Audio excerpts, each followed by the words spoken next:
Vous êtes prêt à booster vos toiles, à donner vie à vos créations avec des couleurs qui sautent aux yeux? Eh bien, vous êtes au bon endroit. Dans cette vidéo, je vais vous montrer comment utiliser les pastels secs pour réaliser de magnifiques fonds qui feront vibrer vos œuvres et tourner les têtes.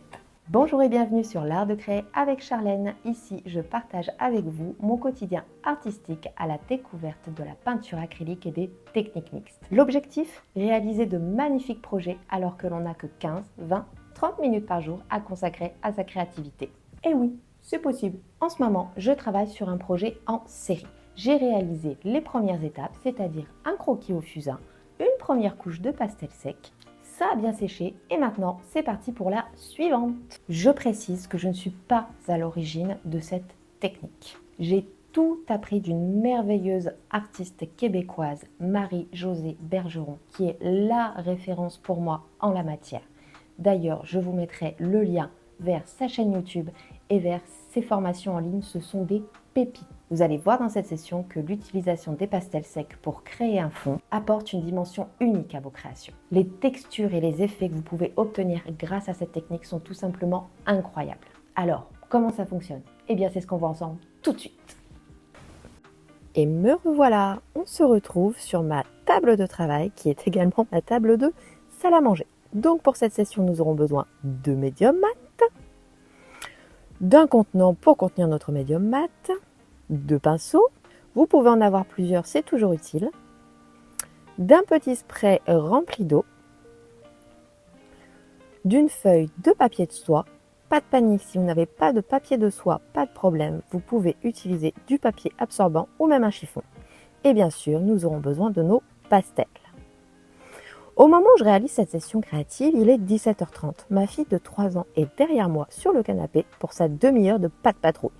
D'où la voix off, sinon vous entendriez pas de patrouille quand il y a de l'embrouille. Bref, donc l'idée de ce projet, j'ai envie en fait de travailler des teintes divers, des roses, des bruns, des bleus glaces. D'ailleurs, dans une prochaine session, on travaillera à créer un nuancier avec des teintes pour les prochaines étapes du projet. J'adore cette étape d'exploration des couleurs, c'est toujours hyper satisfaisant d'arriver à créer des dizaines de teintes. Donc ici, j'ai sélectionné 3-4 pastels secs et l'idée c'est de recouvrir le fond de ma toile. Pas forcément en intégralité, c'est à votre convenance. Et ensuite, nous allons fixer notre pastel qui, comme vous le savez, est très volatile mais qui offre des teintes très intéressantes. Et le fait de travailler en couche permet de créer une profondeur et des détails très intéressants, très imprévus, ce que j'adore en technique mixte. Je vous conseille d'avoir donc 2 ou 3 pinceaux si vous ne voulez pas que vos couleurs se mélangent trop, si vous voulez garder comme moi des blocs.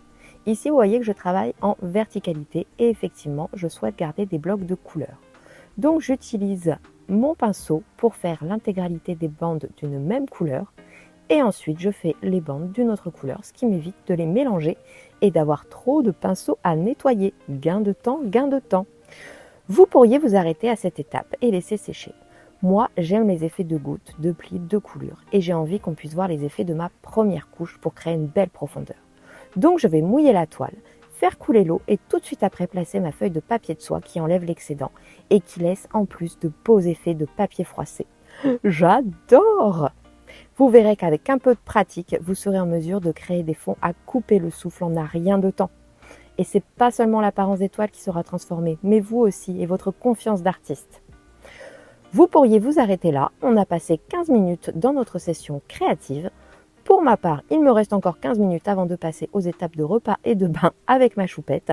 Donc je vais poursuivre ma série tant que je suis lancée et je vais prendre une autre toile, réaliser exactement les mêmes étapes. Pour ce deuxième projet, j'ai eu envie de mettre l'accent sur les tons roses, bruns, les teintes plus chaudes qui se rapprochent davantage de la palette que j'avais sélectionnée au départ. En effet, je trouve que sur la première toile, il y a beaucoup de jaune orangé, et l'idée du travail en série n'est pas de reproduire exactement le même travail de toile en toile, mais bien d'explorer, d'oser.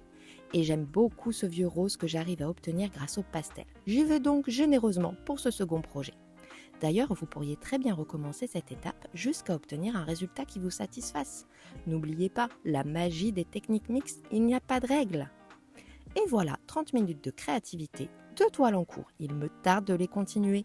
Je pense d'ailleurs intégrer les premiers collages et transferts la prochaine fois. D'ailleurs, si tu ne veux rien manquer de ce projet, je te conseille de t'abonner Et si ce contenu t'a plu, je compte sur toi pour liker. Et voilà, le second projet est fait, on laisse sécher tout ça et il ne nous reste plus qu'à bien nettoyer notre matériel. Et vous, quelle technique de fond préférez-vous? Aviez-vous déjà utilisé les pastels secs de cette façon? N'hésitez pas à partager votre expérience en commentaire, je serai très curieuse de vous lire. Nous, on se retrouve dans une prochaine capsule pour poursuivre notre exploration des techniques mixtes. Au programme, collage, transfert, couleur, un feu d'artifice de créativité. Et d'ici là, n'oubliez pas de pratiquer l'art de créer.